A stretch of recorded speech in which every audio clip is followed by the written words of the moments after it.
Good evening. It is 6 o'clock and time for us to begin our forum. Thank you all for coming tonight. My name is Myrna Lohrlein and I am the current president of the League of Women Voters of Lane County. The League is a nonprofit volunteer organization that is interested in politics but neither supports nor opposes any candidate or political party. The League encourages citizen participation in government, and I can see that you all agree with that because you're here. Tonight our forum tonight is part of our education effort in helping our community learn more about candidates, and we are pleased to have our candidates here. Thank you. Here's how we will do it tonight in brief. Each candidate will have 2 minutes for an opening statement. We tossed a coin and 1 moment. She won. She's starting. Okay. Just had a check. We toss a coin and Ms. Bennett is going to go first. Mr. Foster will go second. And then Mr. Foster will go first for a closing statement and Ms. Bennett first. You know what I mean. 2 minutes per question. We have timers who will help us out. They have little signs that they'll be holding up that'll help us keep track of the time. When the time is expired, they'll hold up a stop sign. If our candidates do not stop at that point, I will say thank you and move on to the next question. All right? We're good.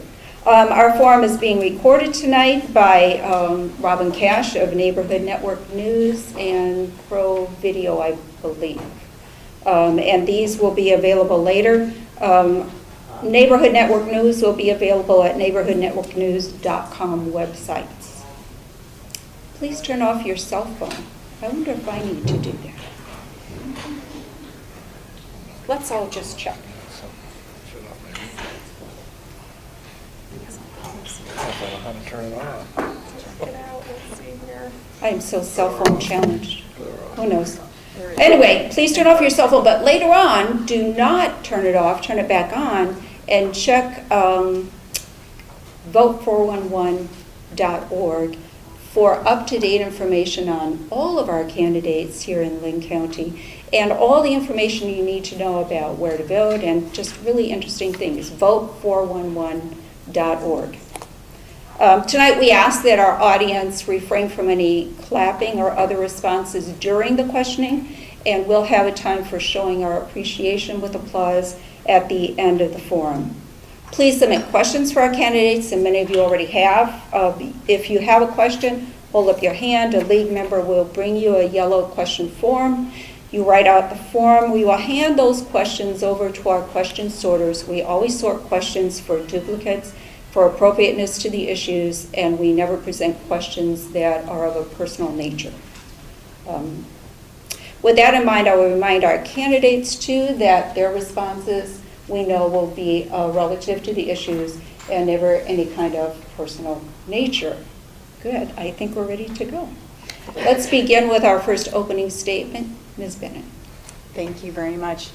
My name is Liz Bennett, and I'm an incumbent state representative representing House District 65 in Cedar Rapids. I first want to thank the League of Women Voters and all of you for coming this evening. I've talked to people across the aisle, as well as people who maybe currently aren't in the aisle because they're of another political party. And I've often said that democracy requires the free market of ideas to make sure that we don't go too far in either direction. That said, I am a Democrat, and during my time in the State House, I've worked very hard to communicate with all of my constituents. I currently serve on the Economic Growth, Natural Resources, and Environmental Protection Committees in the State House, and I've used my time in the State House to advocate for education for all of Iowa's kids, a clean environment, and an environment in Iowa where everyone can succeed. I'm the daughter of a Vietnam combat veteran. I'm the sister of an Iraq War veteran, and I'm the granddaughter of a woman who lobbied her Optimist Club in the 1950s to be the first woman in her Optimist Club. So taking on public service is certainly something that I'm privileged to be able to do. I hope that I will be able to answer your questions this evening, and I hope that I can earn your support to return to the State House this January. Thank you. Thank you. Mr. Foster? Hi, I likewise thank you for having this forum. The biggest problem we have to get known and noticed out in the public is to get your name out there. And in forums like this help. That way more people know about who I am and what I stand for. I appreciate you, the audience, for coming to this event, and also appreciate Representative Bennett for coming and participating also. Is it appropriate to ask a question? I don't know. Let's find out. And if you do choose not to show your hands, that's fine. How many of you already made up your minds who you're going to vote for? You may respond or not. How many will change their minds based on what they hear tonight? We don't know. Let's see what happens. I'm still going to plug ahead.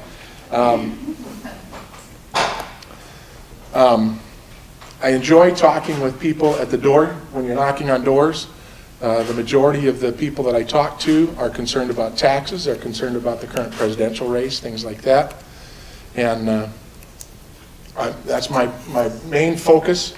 While we need to focus on education, healthcare, and restoring our economy, getting jobs coming into the state, I feel that we need to recognize the family or the individual as a sovereign unit.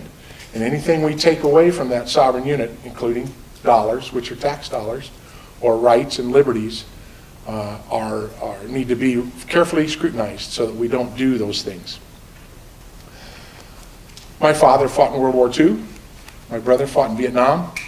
I'm a 3-tour Iraqi war veteran. My last tour, I was deputy mayor of Camp Victory in Baghdad, and I feel that qualifies me to help run a municipality, or in this case, my portion of the state. Thank you. Thank you. Can everyone hear all right?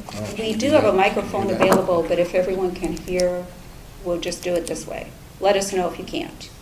Our first question then goes to Mr. Foster. Our first question is, what are your top 2 or 3 priorities to work toward if you are elected? Well, education is a significant one right now, and there's the Republicans have proposed a budget that will meet the needs of the state, and it's been voted down. I think that we need to, another thing that's important to do is try to get that education in place the year prior to the school year, so that you can go into the school year with a knowledge base on and hard numbers in order to fund schooling. Healthcare is an important priority. I think there's a lot of moving pieces in healthcare. One of them is mental health and things like that are going to be difficult pieces to keep pushing to the county level, or there's a lot of different ways to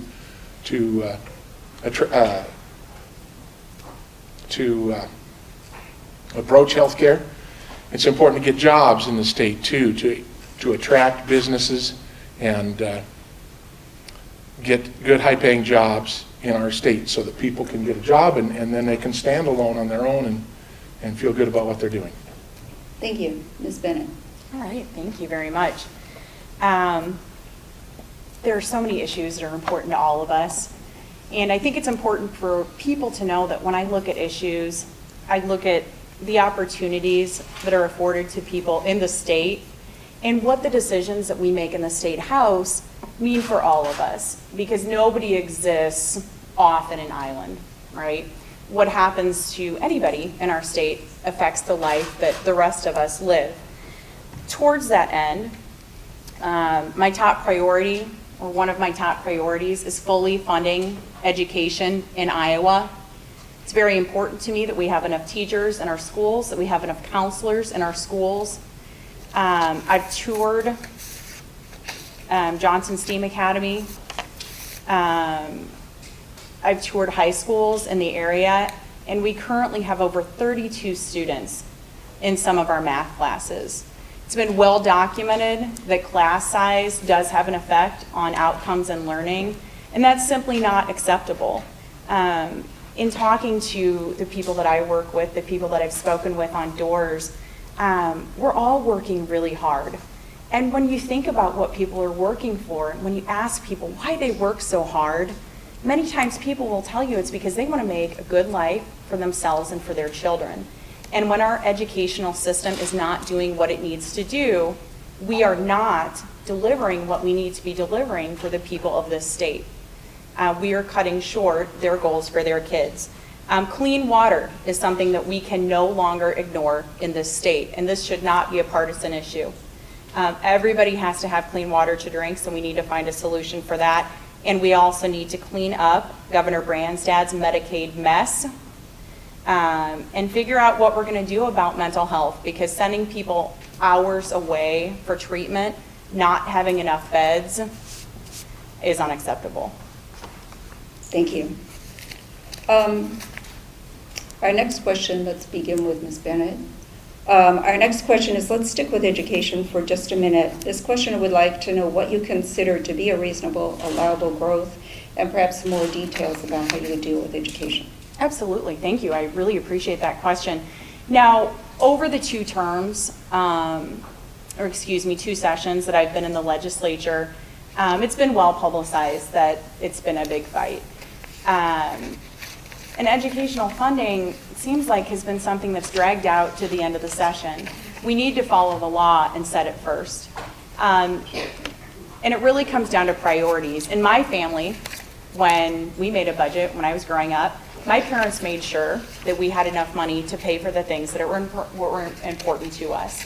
I attended both public and private school, and during the time that I attended private school, my parents made sure that that was the top budget priority for our family, along with paying for our health insurance and things like that.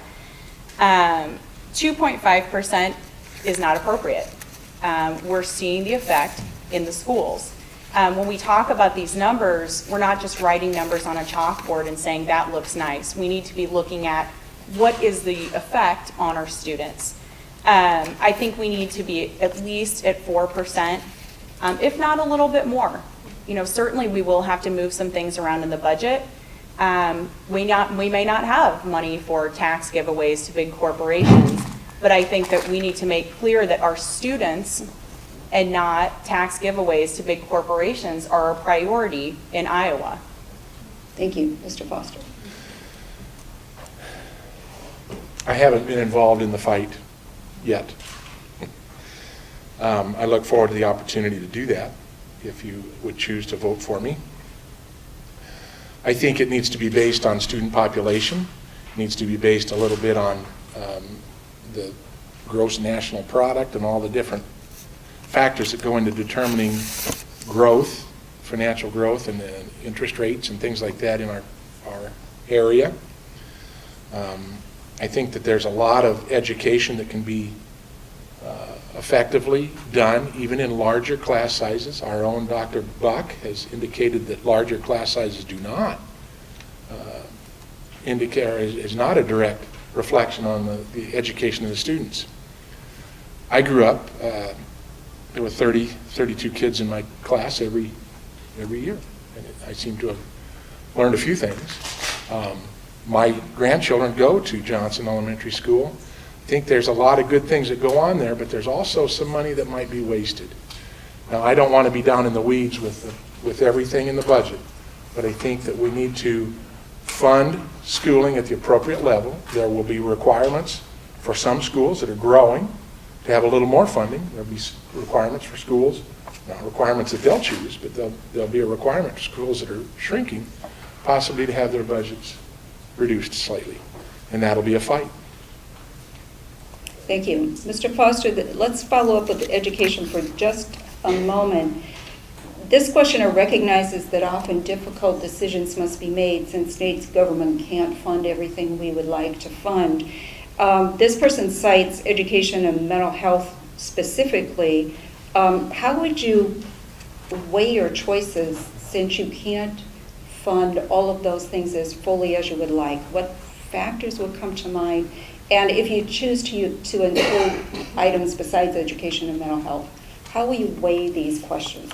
Well, I think, and again, I don't know because I haven't studied and haven't discussed this specifically with our governor. I probably could if I wanted to, I don't know.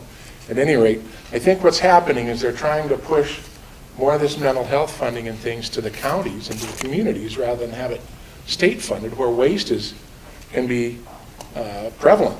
So I think if we're budgeting and funding things at the local level, or the more local level you can, the better off we'll be. The more wisely we'll spend that money.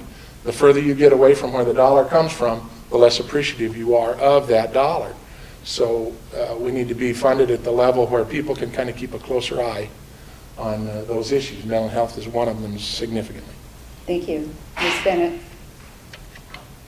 One thing that I think is really important to note, especially on mental health, is that the decisions that have been made by the governor have made mental health treatment less local.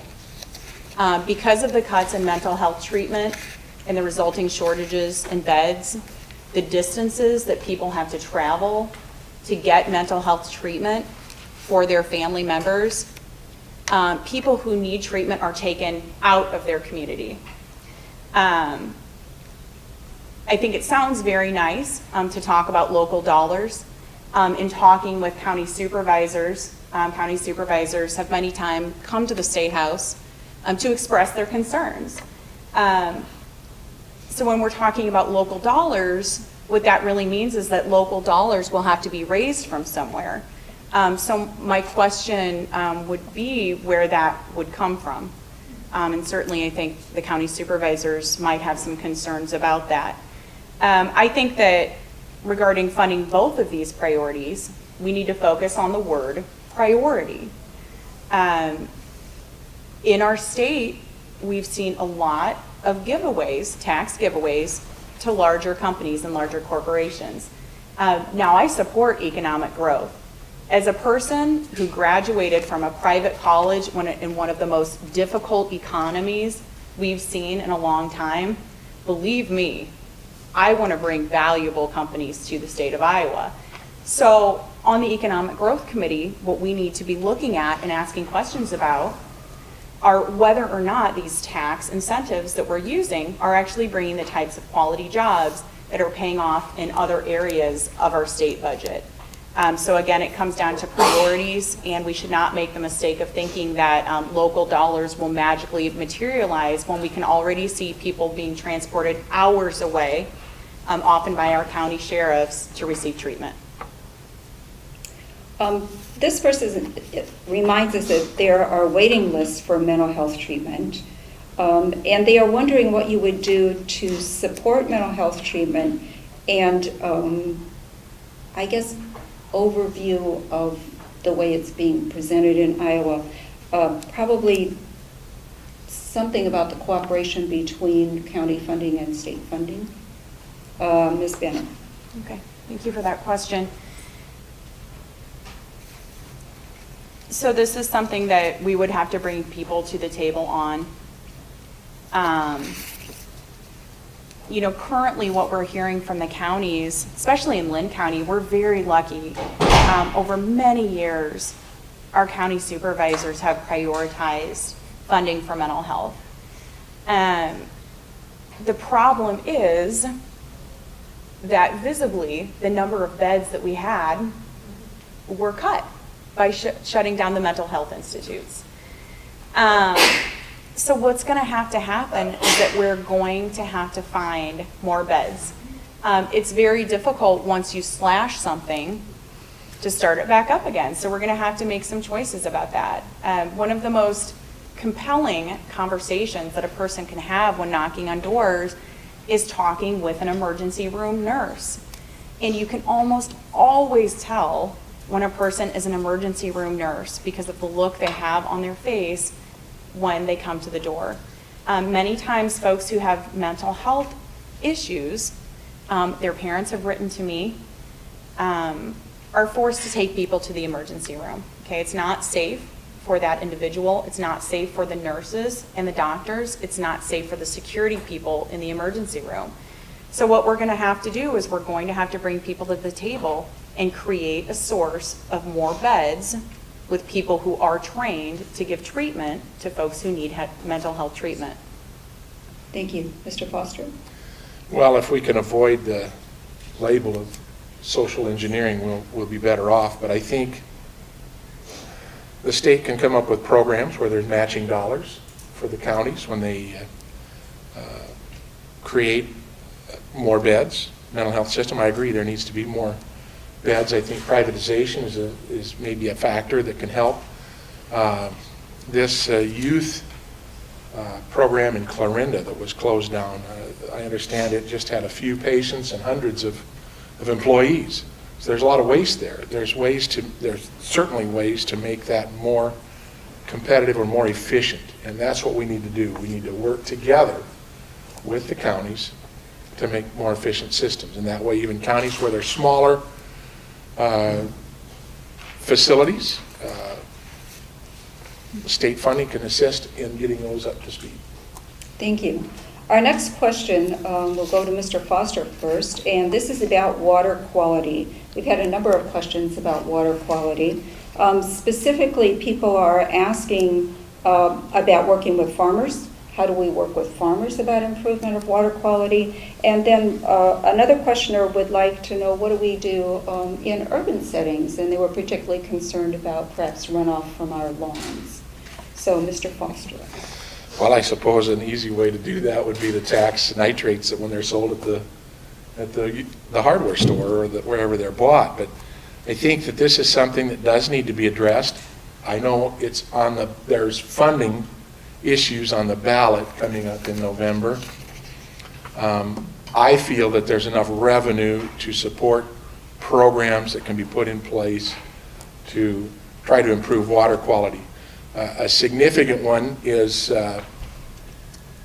parking lot runoff in the communities, in urban areas. Holding ponds and things like that are required to be built in the larger areas anyway. Cedar Rapids requires them. It's a little disconcerting to me too that no matter what your business or even private organizations, my employment, I work for a church, nonprofit. We built a building and you have to have a sediment pond and all this holding, and this costs more money and there's not necessarily revenue from it. So, but we did it, and that's the solution. That's a good solution. The runoff needs to be monitored somehow and identified, the sources, and then attack those. Thank you, Ms. Bennett. Thank you. Well, I love hearing first-person stories of good stewardship. I hope that's something that we can agree on, is the importance of stewardship of our natural resources.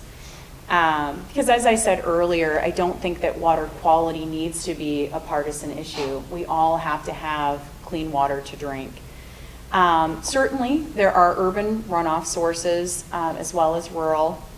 Some of those sources in rural areas are pretty significant. So of course, there's some disagreement. There are some powerful interests with a lot of money that typically donate to certain candidates and fund certain campaigns who are not in favor of anything that would make big polluters have a disincentive to continue doing that polluting.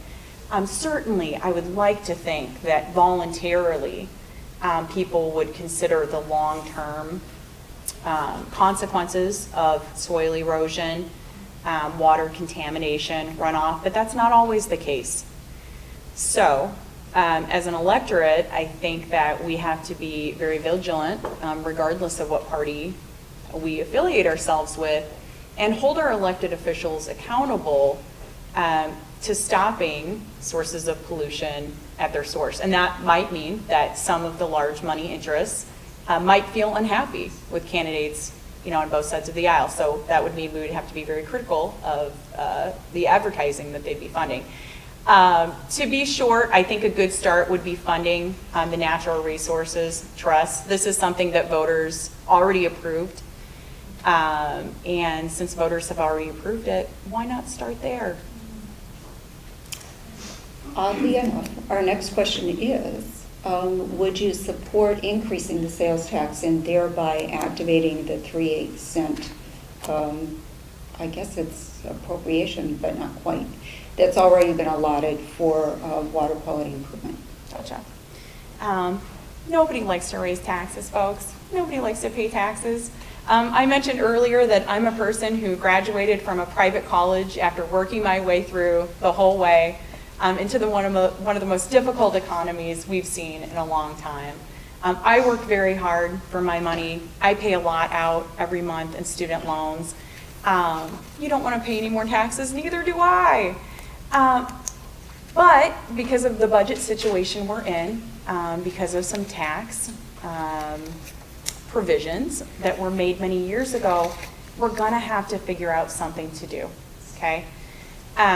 Voters have approved funding the trust. We cannot take our ball and go home when it comes to water quality. The longer we wait, the more expensive it will become. The longer we wait, the more people whose health will be endangered. And we do not want to find ourselves in a preventable situation where people are drinking contaminated water.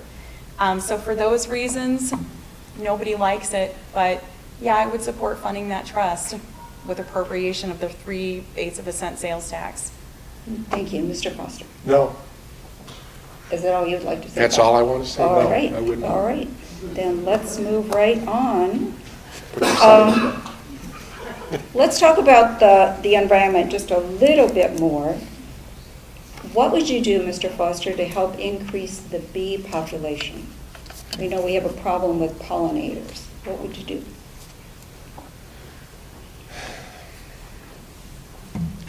Private industry may take care of that problem internally. I think it's good for the universities to work with the different agricultural entities to increase their knowledge and understanding of things, and some of this wasting problem in the beehives and Africanized bees and all the different issues that are coming up. It's valuable to have the universities help with those issues, but I don't think it's state government's responsibility to take care of those issues. And I think that if it becomes a major problem where we need the government to step in, we're in other kinds of trouble besides that. I think there's ways to solve those problems without including or having regulation or even having taxation or anything else to cause a bigger burden on the taxpayer. Thank you. Ms. Bennett.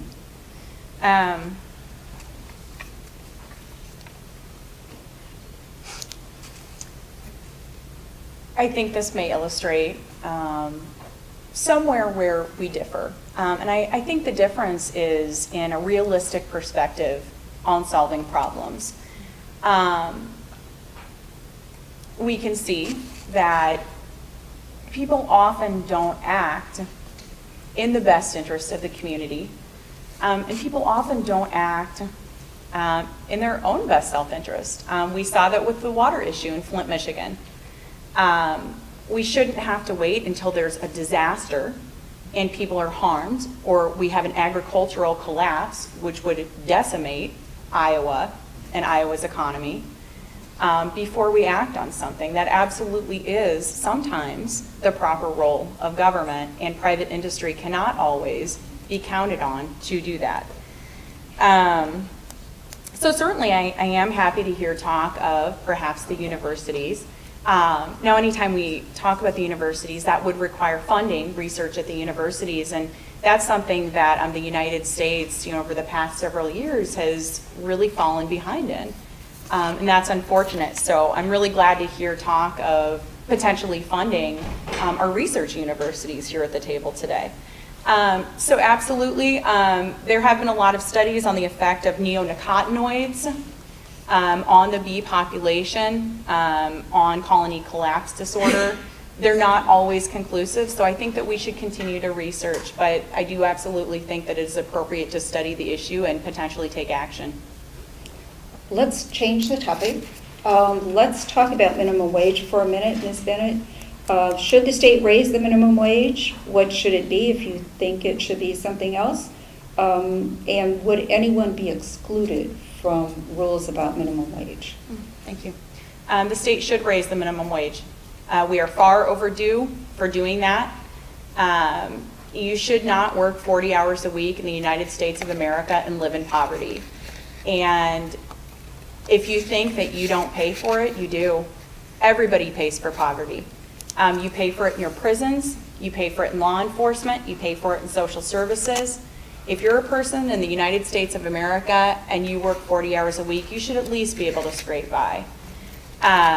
Even though this is too low based on the economic studies I have seen, I think what is realistic is for the state to go to $10.10 an hour and index that to inflation. I wish we could get a little higher, but I think $10.10 is probably where we're going to be able to get as a state and index to the cost of inflation. Thank you. Thank you. Mr. Foster? I won't be quite so brief with this one. I'll be fairly brief. I think generally our minimum wage is government intrusion in private industry. It's trying to tell employers how much they have to pay their employees. They don't say how much they can sell their product for, nor do they support selling their product for more money when they raise the minimum wage. They have to compete on the open market to get those prices for their product. I know that private industry and the open market will set a minimum wage. I have 7 children. I think one of them started at minimum wage one time, and that's all. Back when I was a young man starting work, I made about $1 more than minimum wage back in 1972. I've never had any of my children, other than the one, start at minimum wage, and it was within 6 weeks they had a raise. So they didn't make minimum wage very long, and I think market drives that because it's hard to keep an employee if you're going to pay them a minimum wage like that. I don't think it's government's place to be setting a minimum wage. I think it's, personally, and I'll get in trouble for saying this probably, I might even become a victim of an attack, but I think the unions try to set the minimum wage so that they can set scales and things like that. I think the market should drive that, not the government. Thank you. Along with the questions about the economy, this is a nice, simple question, maybe. What are your ideas for job creation? Mr. Foster. Me first? Okay.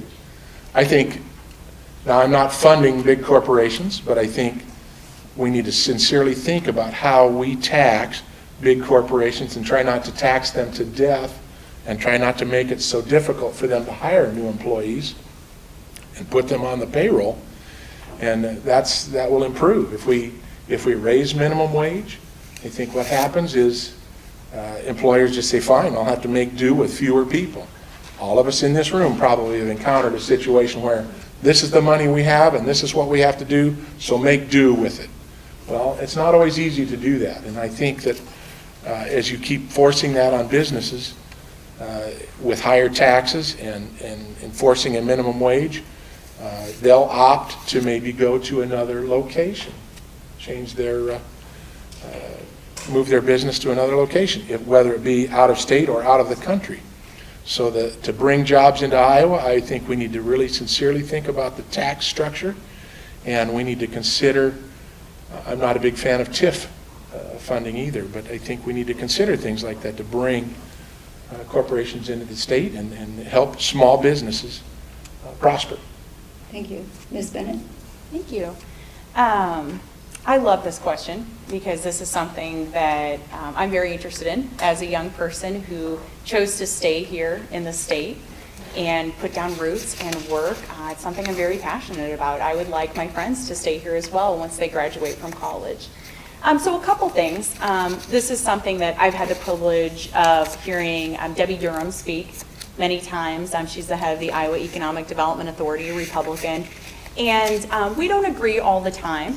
But I think that in some ways she's done some things that are good. Some of the things that they have looked at is making sure that if we are going to give tax incentives to businesses, that the jobs created are appropriate for the areas in which they're being created, that they do create jobs that are at an appropriate wage for that area. Now, I think that sometimes the authority goes off track. We have certainly seen a debacle with the fertilizer factory that is over budget, and the tax giveaways for that were not in proportion with the types of jobs that would be created. So I certainly question that. I think we also need to look at workforce. We have lots of great information on workforce in Iowa. So we need to be asking as taxpayers, hey, if you're going to do some incentives to bring companies here, are they actually going to employ our graduates? We have a shortage in the skilled workforce here. So we have lots of people who could be making excellent wages as skilled workers, but we still need to make some progress in getting people into training programs. On the other hand, we need to make sure that when we're investing in companies, that they are creating good jobs that fit our needs. Just like has been done out at GoDaddy, where I work, and where Mr. Foster's son works. We've both certainly benefited from the Iowa Economic Development Authority investing so that our office can expand and hire up to 1,000 people. Thank you. Ms. Bennett, you will go first on this one. This is about voter services. We've heard some talk recently about the reliability of the way elections are conducted. It's kind of a perennial discussion. One time or another during an election cycle, it seems to come up. Do we need to make any changes in our voting system for security reasons? Okay, thank you for that. This certainly has been discussed, and Secretary of State Paul Pate, who we all know from Cedar Rapids, has refuted the idea that there has been election fraud, much to the dismay, I think, of people from his own party. To my knowledge, I have not seen evidence of voter fraud or inappropriate election conduct. I think certainly if there was documented evidence about that, that should never be happening. One thing I do think that we could do would be implement online voter registration. Several other states have done that. It's 2016, folks. It's absolutely the proper role of the government to serve the people and to make government accessible to people. And using online voter registration, that is something we could do in a secure format. Thank you, Mr. Foster. Thank you. I'm kind of an advocate of voter identification. I think it's just, I want to say a red herring that people don't want to have voter identification. You walk in the polling place, I sat in the polling place for a while, and half the people walk in and show an ID anyway. They just want to do that. They want to say, I'm here, my vote's important, and I want you to know that it's important to me, and I want you to know my vote's here. Now, anecdotally, I have a son, not the one that works with Representative Bennett, but his name, Harry Alexander. So on the voting rolls, Harry Foster comes up twice. Every time, since he's Harry Alexander, I'm Harry Robert, his name's above mine. Every time they hand me his ballot and check off his name. Not anymore, because they stop them before they do it. So there's a lot of opportunity. It's fairly easy, and it's an honest mistake. But there's opportunity for voter fraud, but I think voter ID would solve some of it. Same-day voter registration I struggle with a little bit too. I think if you're not willing to register to vote prior to the election day, then you shouldn't be able to vote. I'm sorry, but that's the way I feel about it. And there was another issue I was going to talk about on that, but I guess I won't worry about it right now because it slipped my mind. Okay. Our next question is also about voting. What is your stand on easing the process for restoration of voting rights for felons? Mr. Foster. I think it's appropriate to restore voting rights for felons if they've served their time, restored to their victims, anything like that. All that needs to be part of the sentencing, I think. And then they need to file and request. And I think that our governor has streamlined that process some, and it's appropriate. I think it's appropriate that they answer for it, though, even for the rest of their lives, that they've made the choice to break a felon or cause a felony and a law, and the consequence of that is that they have to answer for their vote and validate their vote. I think that some of this, and now I'll go back to the other question since I have just a few minutes. Some of the voter fraud is not necessarily voter fraud as much as individual voter fraud. I think what Mr. Trump was probably talking about was the Electoral College bothers him a little bit. When he won the majority vote in some states, but didn't win as many representatives as other candidates. I think the Electoral College is a good program, though, and I think we need to stick with it. Thank you. Ms. Bennett. I really want to return to the question of same-day voter registration because it's important for me to point out that it is never the proper role of government to take action that makes government less accessible to the people of this state or to the people of the United States of America. It is never the proper role of a government official to judge or question anybody's motivation or method of voting. This is the United States of America. Moving on from that, regarding felons, I think in our justice system, theoretically, we impose a sentence, or a judge imposes a sentence, or a jury imposes a sentence, and theoretically we say that after that person has served their sentence, they have served their debt to society. We need people to come out of the prison system and reintegrate into society. We don't want them to be in a situation where they're estranged from society and going back to jail.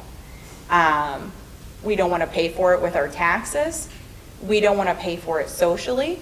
We don't want parents to be out of families. Once somebody has theoretically served their time, we want them to engage back in society. So if the sentence approved was appropriate, I do believe that people should have their voting rights restored. Thank you. Our next question is about the LGBTQ community, Ms. Bennett. What would you do to support this community and to fight for rights and equality in state policy? Thank you for that question. Some people know, but not everybody knows, that I myself am a member of the LGBT community. I'm the first openly LGBT woman to serve in the Iowa legislature, and it's been a joy and an honor for me to be in Iowa and receive the equal opportunities that I've received here. I worked at length to secure the freedom to marry for gay and lesbian Iowans. I've also been an advocate against bullying in schools. I've stood up for the Iowa Safe Schools Conference. I will continue to be at the State House for parents to come and talk to about their children's future. I will continue to be somebody in the State House that kids living anywhere in Iowa, whether it's in an urban environment or a rural environment, can look at and see as somebody who has had great opportunities in Iowa. I want every kid in Iowa, regardless of their orientation, to know that they're valued and they can succeed just as well as anybody else. So I'm going to continue to be an example and to fight for an Iowa that's fair and inclusive for everyone. Thank you. Mr. Foster. I agree with part of that. I think that as citizens of our community, they have every right we have. They shouldn't be denied any of those rights. I don't think that they need to be bullied at school or anything like that, but nor do straight children. I think that it's kind of young in the school age to be making decisions like that, permanent lifestyle decisions. Maybe they're not permanent lifestyle decisions, I don't know. But I think children want to try to experiment with lifestyle changes and things like that, sometimes just to shock their parents. But I think they have the same rights and privileges most all Iowans have, and I agree that they should have them. I appreciate the fact that we've recently approved marriage between lesbians, gays, and bisexual, transgender. Is that the term, I guess? But I don't think that they should have special privileges. I don't think that we should bend over backwards to create a situation where we are having to modify everybody else's lifestyle so that we can accommodate theirs. All right, thank you. Here's a question about veterans. Mr. Foster, what do you propose to help our veterans get back to positive lives, particularly if they have physical or mental health issues? Well, I think a good sergeant major can help a lot with that. When you're getting out of the military, a lot of these young people come out of the military and they don't realize what they have to do in society. They don't necessarily want to go home or maybe can't go home. But some of the first things they need to do, they need to find a place to live, a job, and probably get a car or some kind of transportation or some dependable way to get to work. And I think a sergeant major usually sits down with his soldiers when they're getting out of, coming off of active duty, and they say, here's what you need to do. You need to engage in society. You need to get a home. You need to do this. They take responsibility for your own actions. But that depends on the sergeant major doing it. Some of them don't do that. I think that if there were programs in the state that took care of those issues, that would be helpful. I think that there's a lot of crisis going on that maybe is not necessarily as much of a crisis as we think it is, because I can come in here and I can say, oh, I caused an accident because I was traumatic from being in the war. That would just be an excuse, and I think sometimes that happens. Most of our soldiers coming back don't have issues, and I don't think that it needs to have any special needs addressed there. Thank you. Ms. Bennett? Great question.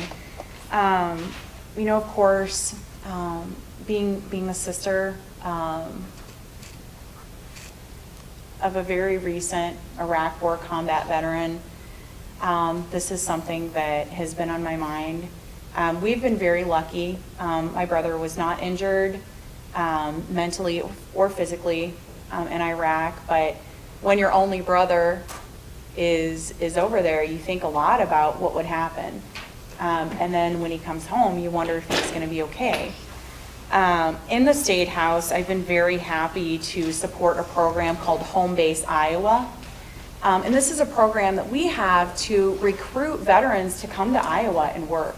It matches up veterans with the jobs that we have available in Iowa.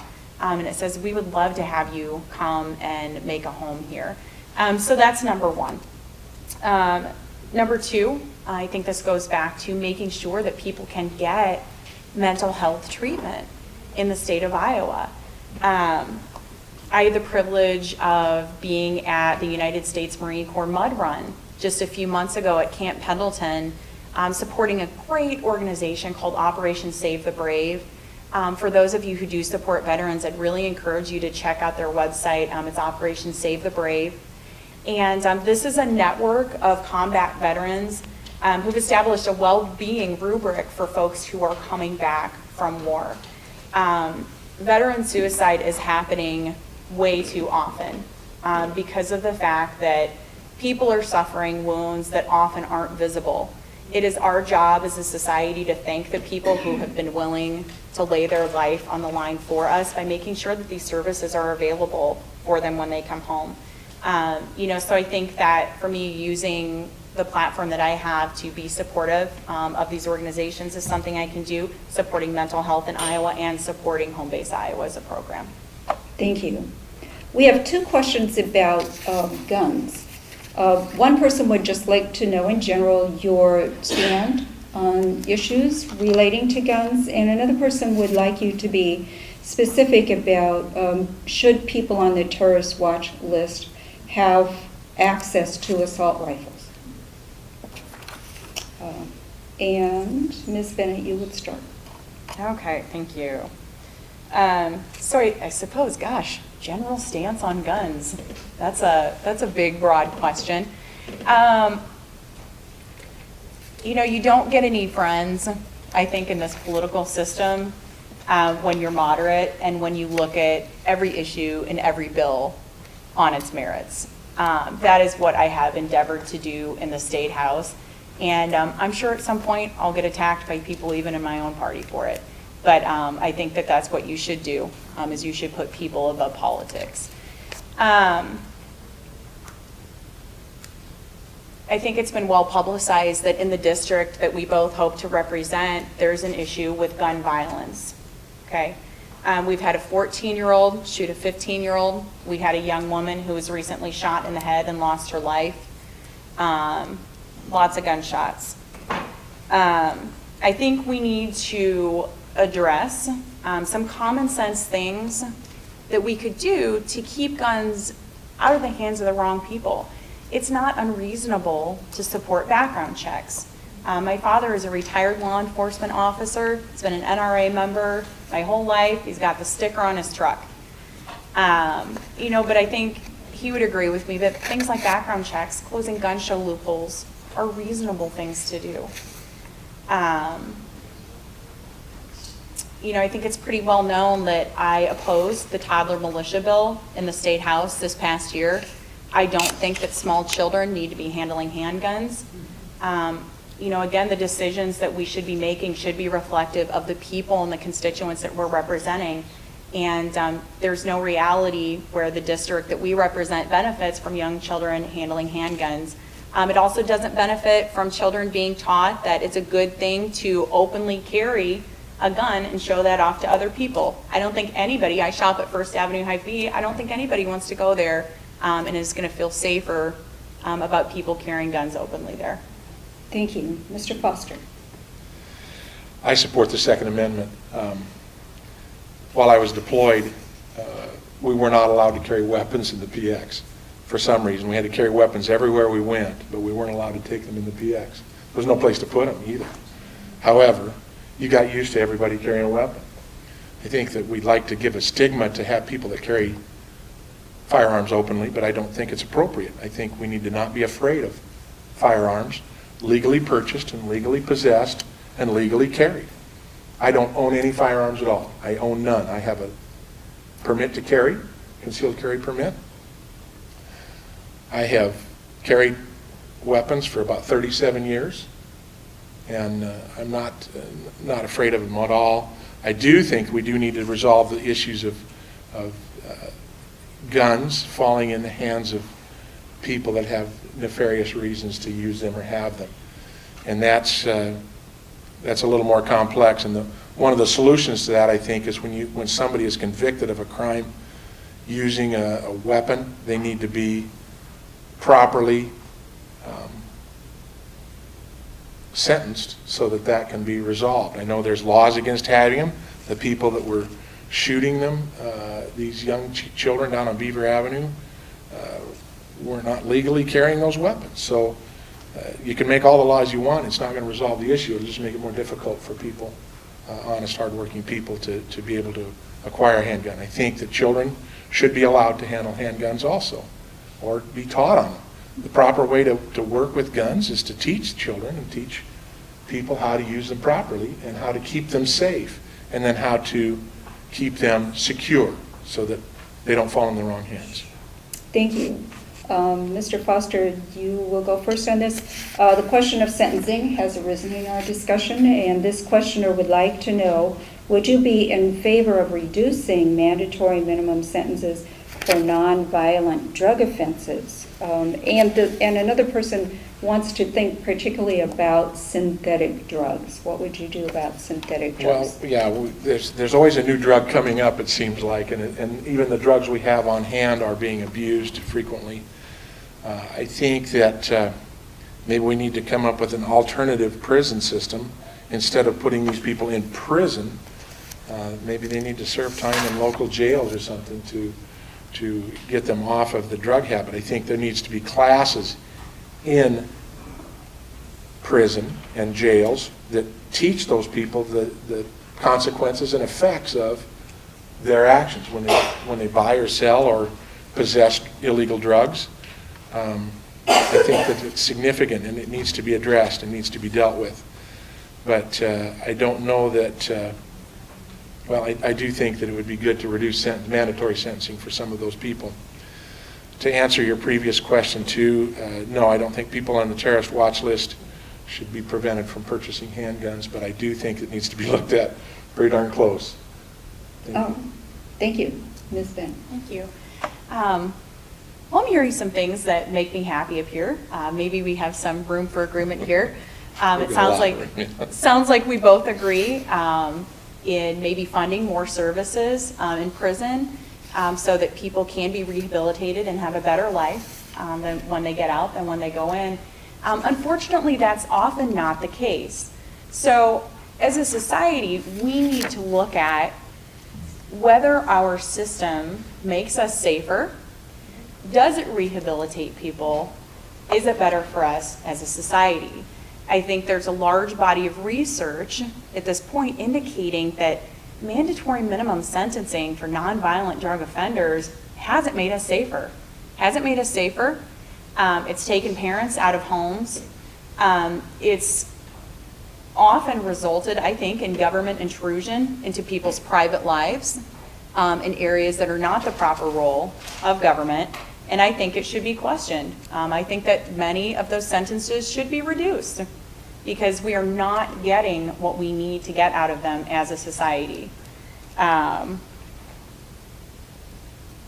So I think we definitely need to look at that. Regarding synthetic drugs, that's something that we talked about in the State House.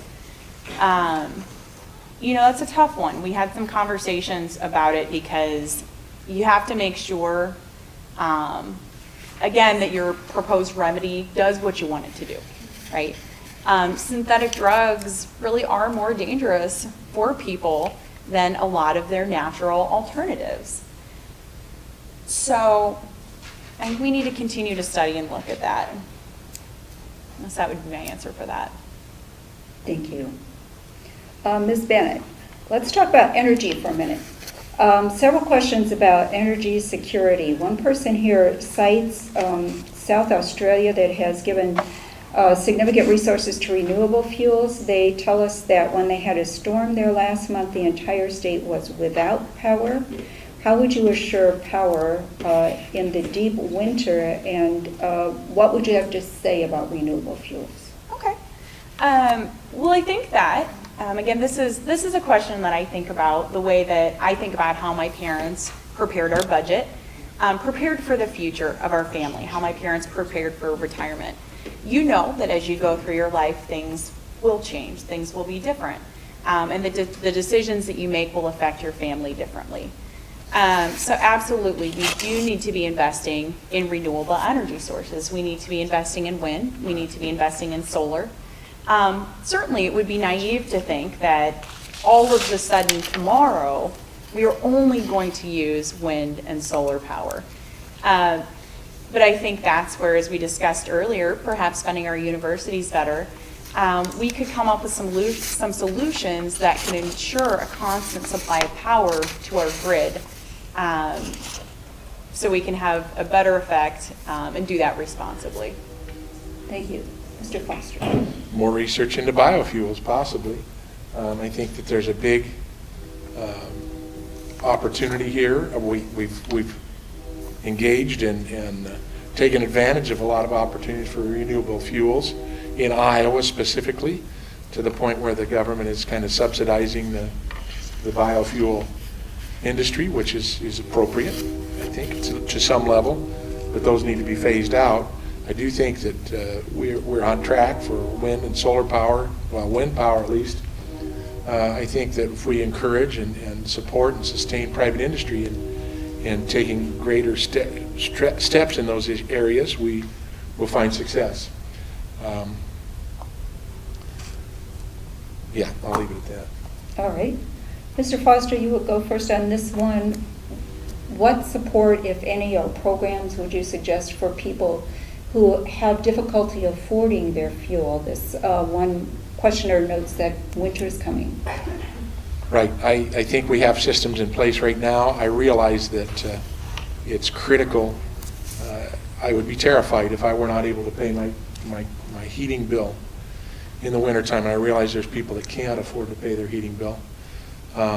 We have neighbors that can't afford their water bill all the time, and they come over and fill and carry water over their home to function and things like that. That's not as easy a solution with a heating bill. In my own mind, in our own home, we have a fireplace specifically because, not being a weird prepper or anything like that, but I always think if I'm not able to pay my bill, I can usually find firewood and I can heat my home and prevent it from freezing, and we can be more comfortable.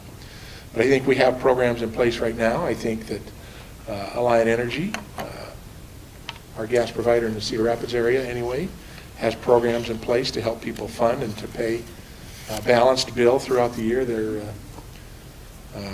The budget plan and things like that. I think we've got sufficient means in place. right now, and there are other government programs that can help people when the gas is going to be shut off. Thank you. Ms. Bennett? So I would say that it's true that there are some programs in place that every winter over the past 2 years, I've had people contact me about their energy bills being really, really difficult to sustain. Something I think that's interesting when we talk about energy use is who gets the benefit of our renewable energy technology. So sort of touching on our prior question, Iowa does currently have tax credits for homeowners who install solar energy. And over the long run, that's a net savings for them. And that's excellent. I support that. But what that assumes is that you are a homeowner who can afford to invest upfront in solar energy. What we haven't really touched on is how folks who maybe can't afford to install solar panels or get some other things, how we can kind of help them a little bit.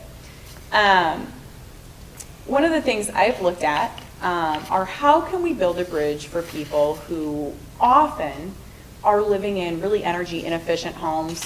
Maybe they're rentals, they're large homes, they're lower priced, people can afford the rent to get in there. Maybe the landlords don't require as large of a deposit, but the landlords also maybe haven't invested in energy efficient windows, insulation, things like that. So people are happy that they have a home to live in, but then they get shocked with an energy bill. So I think building a bridge to some of the programs that are available to help low-income folks with energy bills. Also, I think we can have an environmental win-win if we help people build a bridge or even start programs to help landlords and individuals who own their homes, who may be a little bit lower income, to make those homes more energy efficient, thereby bringing down their energy use and their energy bills. Thank you. Let's talk about college tuition for a minute. Ms. Bennett, the increasing cost of higher education has become an issue on the national level in this election. What steps would you take on a state level to make college more affordable for students in Iowa's public universities? Well, we've seen that over many, many years, our investments in our state universities has decreased. And when our investment in our state universities decreases, tuition prices go up. Tuition prices go up, student debt goes up, and you don't realize it, but that also means that the amount of money that students have to do things like buy homes, buy cars, spend with our local businesses is decreased. So when we don't invest in our universities, we're really affecting our entire economy. So I think the simple answer is let's invest in our universities again. Thank you, Mr. Foster. Well, I think we need to get down in the weeds possibly with the university's budget. There's a lot of things going on there that maybe can be modified. I don't know that there's any fraud necessarily, but there's probably areas that can be adjusted and cut, modified.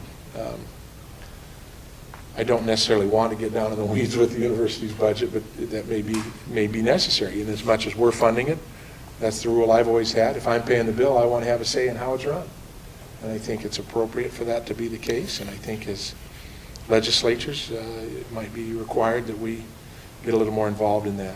I suggested the other day that maybe it's time for a fourth Regents institution, another college somewhere. And I don't know that that necessarily be competitive or anything like that and help them, but maybe it could be designed on a lower cost system. I know we have the area colleges that were started years ago, and they made education a lot more affordable. Maybe continuation of that system, have opportunities for those, such as Kirkwood, to become a four-year institution. About the Regents, since we're talking about college, are you satisfied with the governance of our universities by the Board of Regents?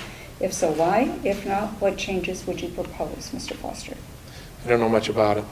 I just know that they complain every year that the tuition goes up, and I know that they appoint regents, and there's some complexity there, and I don't know enough about it to make a decision on that. I'd have to find out more. All right, thank you. Ms. Bennett? One thing we have heard a lot about in the past 2 legislative sessions has been the funding of the Regents universities. Some people support a plan which a lot of people think would pit the universities against each other. And that's a lot of times when people are asking about the Regents, a lot of people are asking about the different funding plans when I get emails and calls about that. So I do want to say, for people who do have a question about that, I wouldn't support any type of funding structure that would pit the Regents universities against one another. I think that would be pretty harmful for the University of Iowa, for example, directly. I have a lot of constituents who are U of I alums. And I don't think it would improve the educational quality at any of our universities either. Thank you. We have a number of questions about climate. What are your views on climate change? What can be done about this at the state level? Ms. Bennett. At the state level, we need to continue to invest in renewable energy. Iowa is one of the best in the nation for wind energy generation, and it's been a win-win here for us. It's been good for our economy. It's been good for the environment. So I think that we need to continue to do that. Solar, I think, will come up in the future.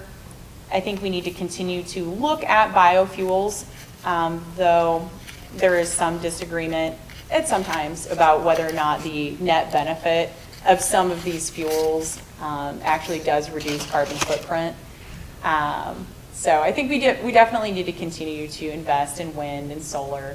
And in doing so, we can have a better effect on the environment, reduce our contribution to climate change, and positively impact our economy here in Iowa.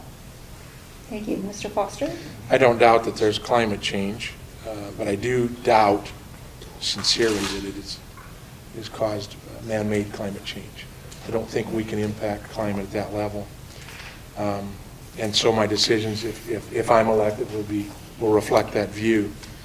I think tax incentives and things like that for people that use wind energy. And I'm an environmentalist. I recycle. I think that's the right way to do business. I think it's appropriate for that. But tax incentives for people that use renewable energy is a great idea. I think we can let industry and including the state as a standalone entity or an industry in itself to compete and just improve on their own level to reduce things like that. I think any kind of tax, carbon tax or anything like that is totally inappropriate. I would oppose those. All right.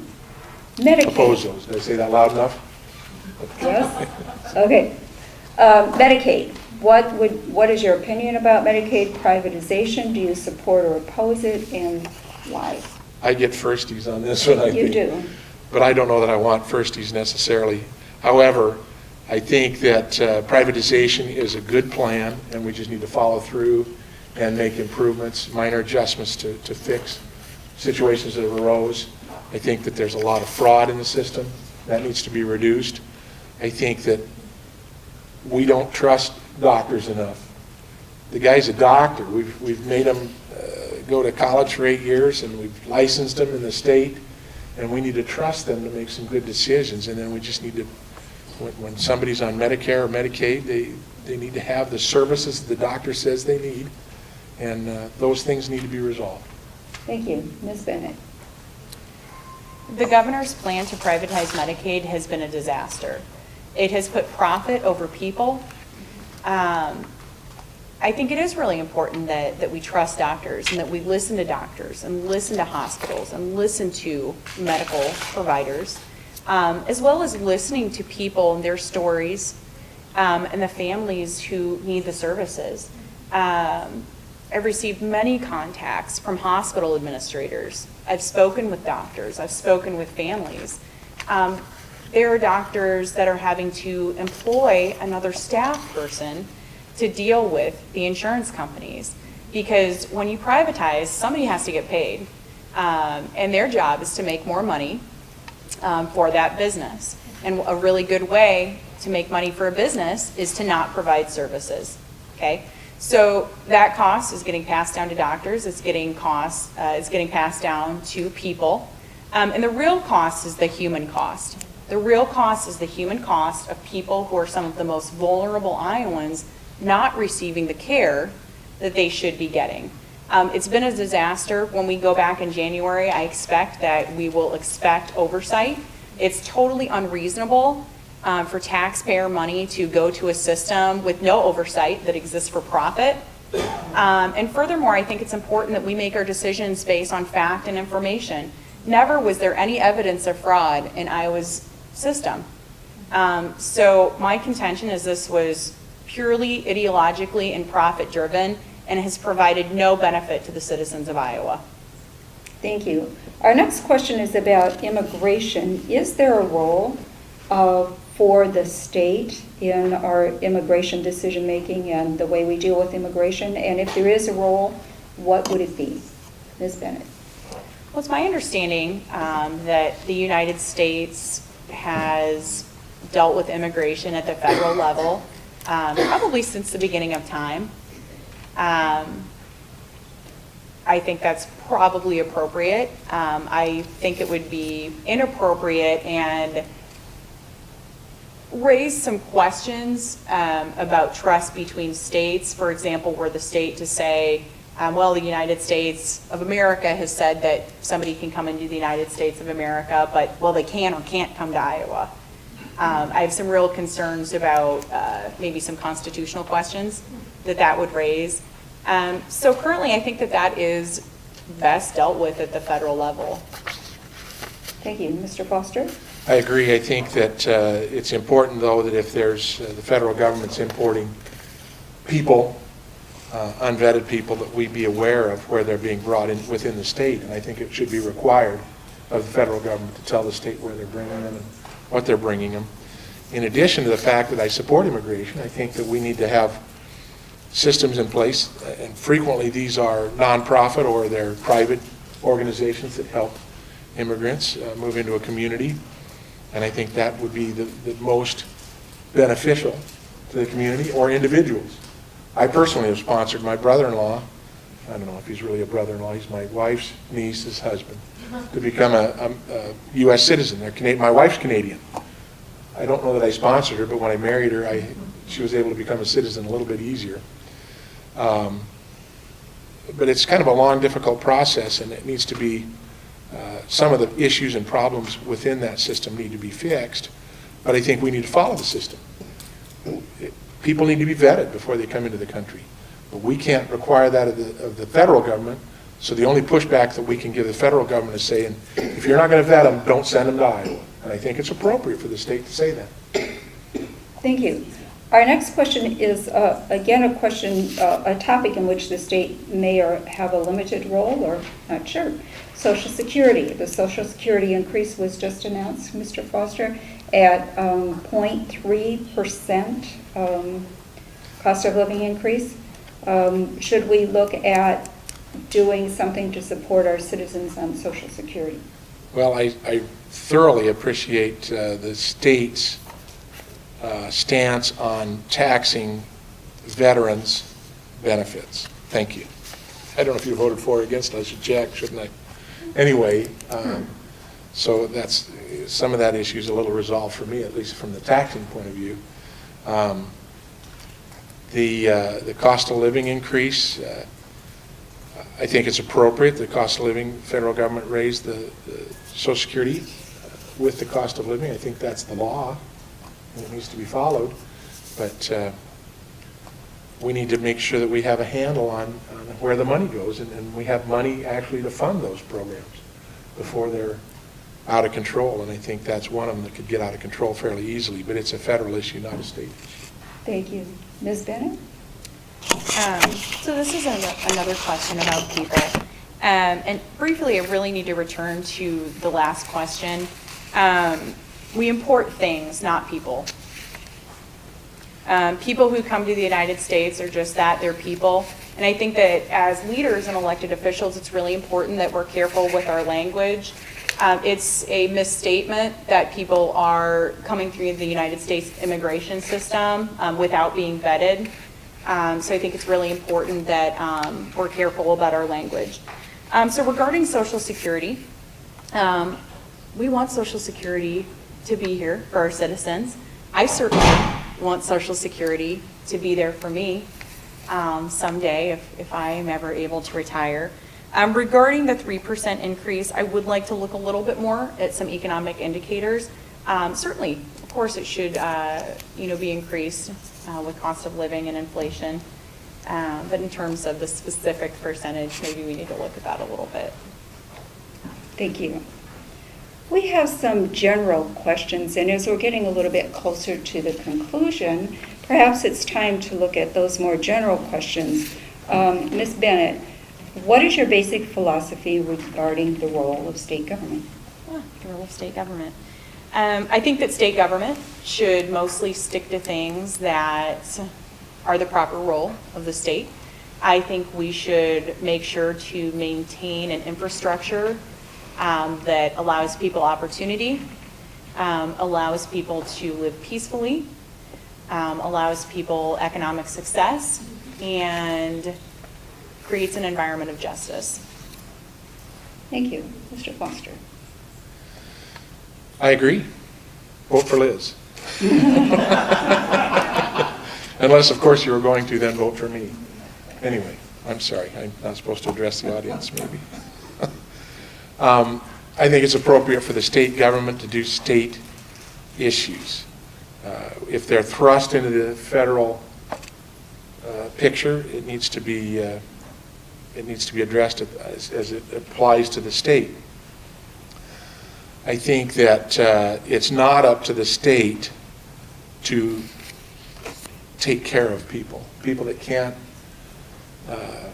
Maybe there are people that need to be taken care of, people that are not capable of taking care of themselves, and then the state needs to take that role, or the county, or the community, local community. But I think it's up to people to take care of people. I want to take care of myself and my family, my neighbors. We take care of each other. That's what we do, our community. I think the state government can waste a lot of money trying to take care of people. They need to take care of state things like roads, bridges, buildings. Water is appropriate. Investing in renewable energy, things like that are appropriate for the state. Universities that people use. But those things need to be invested in, not necessarily taking care of people, the welfare programs and things like that. Thank you. Civility. You know, I have been to a number of league forums, and one I've just a little ad for the league here. I've just always been so impressed with our candidates in Iowa and the way we're able to conduct ourselves with such civility. Good for us. So the question is, and we start with Mr. Foster, what have you done as you've thought about your campaign to maintain and encourage that civility? Well, I'm not going to mudsling. I don't want to do that. I've drawn a little picture here of Miss Bennett with the horns. No. But I actually, it's my intent as I wanted to offer people a choice. 5 of the last 7 terms in House District 65 since its creation have run unopposed. I don't think that's appropriate. I think people need to have a choice of who they want in the state government. I don't agree with some of the things that happen in state government too, so I want to take the opportunity to do this. The question, though, is why am I being civil? Yeah. How have you thought about civility as you've planned your campaign? Yeah, I just made the choice not to do any negative campaigning or anything like that, and I think that's appropriate. I think it improves our opportunities. I think Representative Bennett is a good person. I don't necessarily agree with a lot of her political decisions, but we can figure that out sitting here. I'll choke her later. No. Told you I choked back. Okay, that's right. Ms. Bennett. Well, I think this is a great question. From the beginning of my campaign back in 2013, I set the expectation to everybody in my campaign that we would always look at the people who may enter the race with us, that we would look at them as human beings, that we would not degrade them, that we would work really hard, but we would work fair. We would work fairly. And we did that in 2014. We had a really hard primary. but I think we did that. Since then, my opponent at that time and I have met together and worked together on education issues, very classy gentleman. During my time in the State House, I've made it a point to talk with the people with whom I serve on committees and learn about their families, learn about them, and really just treat people like people. I think in politics, it's important that we talk about issues.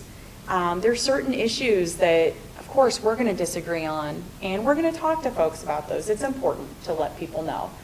But I also do thank you for entering the race. It's important that people take a stake in our democracy.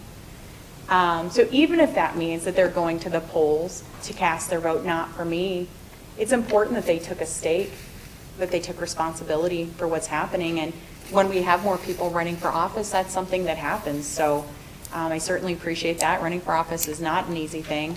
But I think that when we remember that we're people, I like your son, I know him. Don't put those signs up right now. She's campaigning for me. But when we remember that we're people, we're humans, and we're running for office because we care about other people, that's how we can stay civil with one another. So to take this question of civility to a bigger view, what do you think your role in state government would offer you the opportunity to do to promote unity within our country? We've heard a lot of talk about the great divide in this country right now. What do you think your role in state government would allow you to do to maybe work on that? Ms. Bennett. Well, one of the things that I have actively done, as I mentioned, is to form personal relationships with the people I serve on committees with, people who sit next to me. I think also that I've set the tone that I am somebody who wants everybody to be able to participate. I certainly don't agree with everybody, but I want them to come to the State House and talk to me. I want them to email me. I took a stand for valuing everybody in our community. I've done it publicly by writing to the Gazette. Some people disagreed, some people agreed. But even when it's unpopular, I will always take a stand that everybody should be able to participate in our community in Iowa, and everybody should be valued for what they have to contribute. Thank you. Mr. Foster. I don't know. We need to come up with a solution, though. I agree that we need to just get along, but I become somewhat colorblind in my community. Being in the military, it's a little more disproportionate than our local community of minorities. It's not something that's ever become an issue with me. However, knocking doors, I remember sitting down with somebody on his front porch, talking to him, black man, and he said, "Look at this brochure." And he was talking about, not my brochure because it just has my family in it, but he said, "Look at this brochure. It's about our community and there's no blacks in it. I'm never going to vote for this guy." And he hands me the brochure, and so I think that there are issues, and I agree, I understand what he's saying, but I think we need to all kind of take a chip off our shoulder and not worry about the political correctness sometimes, maybe. If that makes it any better, I don't know. But yeah, we need to find a way to get along and talk frankly with each other in manners that will help us do that. This forum right here is pretty minority deficit. But that's what we choose to do. Yes, people choose. Not a lot of minorities came to participate, I guess. It is now time for our closing statements. And since Ms. Bennett chose to go first for the opening statement, Mr. Foster will go first for our closing statement. Each candidate will have 2 minutes. Okay. Thank you, Myrna. I appreciate your conduct, too, during this event, because it would have been easy to slip into another mode, I suppose. I don't know. I'm not that clever. I'm pretty simple. I'm not really articulate, but I am passionate about our country. I'm a patriot. I love our country. I served 37 years in the military, And I was company commander 3 times. I deployed 3 times. The last time I deployed, I was commander of our unit to deploy to Afghanistan, and they said, you can't go. So I had to go. I actually cross-leveled to another unit and went to Iraq. Every operation over there is a combat operation. People shoot at you. That's just the way it is. But you learn to live with it, and you kind of get along and figure out how to get your job done with people shooting at you.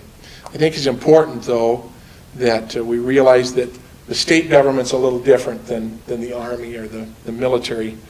The military has to take care of you because they own you. They take you everywhere. And I think as citizens of our community, citizens of our state, we should not expect the government to take care of us. They shouldn't put meals on our table. They shouldn't give us a house. They shouldn't be required to give us health care, all those things. And I think we need to try to take care of them ourselves as much as possible. I realize that there's some people that can't and some situations that can't. That's where government can step in. But the more local it is, the better off we'll be. I made the choice to run to offer people a choice. That's most important to me, that I want to give people a choice. I think that if you ever went to Kirkwood or took any classes at Kirkwood, you should vote for me. I think that if you ever were in the military, you should vote for me. I think that if you were ever lived in Cedar Rapids and your kids went to Washington High School, you should vote for me. I think it's important, too, that you remember to turn your cell phones back on when we leave.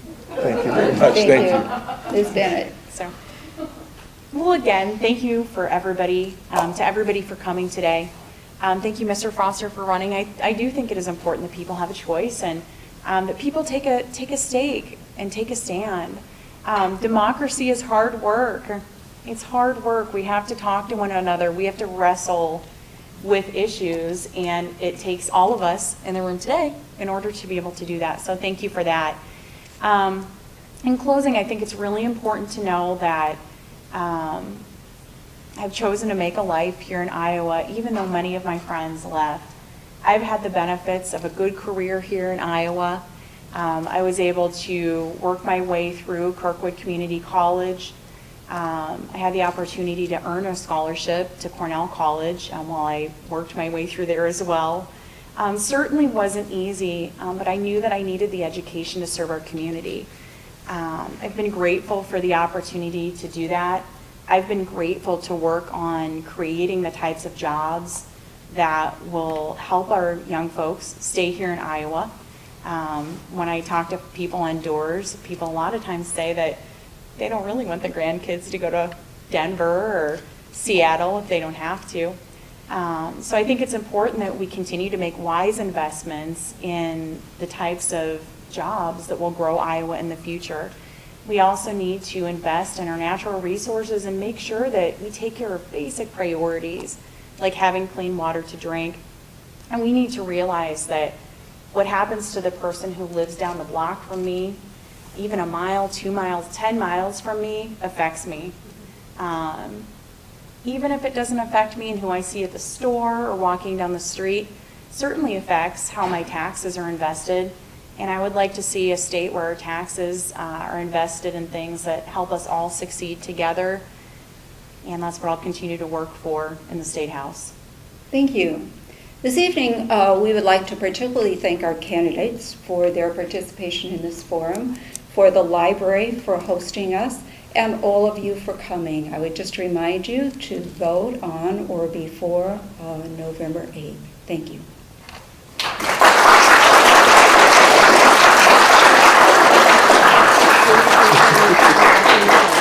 Appreciate your service.